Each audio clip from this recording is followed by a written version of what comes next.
Hi friends, net centre Odisha YouTube channel को आपको स्वागत करुच्ची।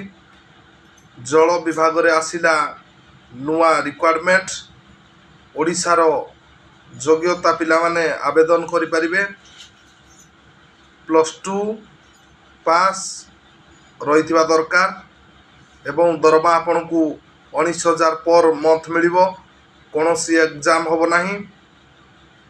तो चलतु देखिबा who can apply. All Odisha candidates, gender both male and female,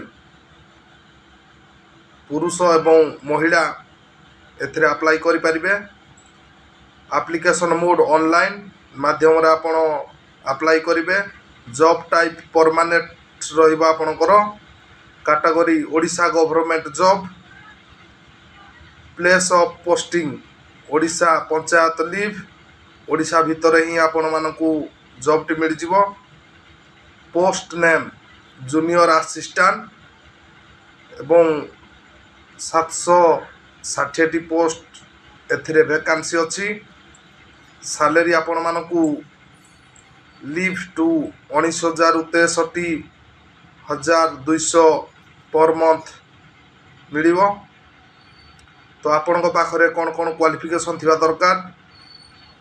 educational qualification +2 pass, typing knowledge थिबा दरकार आपण पाखरे।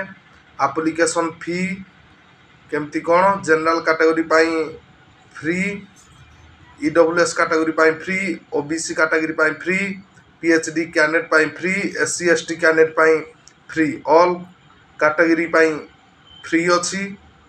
तो आपण माने अप्लाई करि परिबे। एज लिमिट आमर मानक रहिबो मैक्सिमम 18 रु 45 वर्ष भितरे। तो जो माने एससी एसटी कैटेगरी अछंती से माने 50 वर्ष भितरे जॉब टी अप्लाई करि परिबे।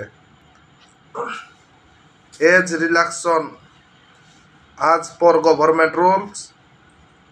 सिलेक्शन प्रोसेस कौन कौन रहिबा आपनकर। No exam, only interview. आपण माने इंटरव्यू देकी जॉब टी नियुक्ति पाई परिबे। आपण मानकर इंपोर्टेंट डॉक्यूमेंट कौन कौन रहिबो। इंपोर्टेंट डॉक्यूमेंट आपनकर रहिबो क्वालिफिकेशन सर्टिफिकेट रहिबो। आपण मानकर qualification certificate 10th pass out, +2 pass out certificate आपनकर रहिबो एवं 10th certificate the date of birth SSLC HLC ए certificate two recent colour passport size photo, registration certificate with validation caste certificate, if any experience certificate. कौन सी भी आपण पाखरे experience certificate अच्छे जदि नहीं कि आवेदन करि परिबे।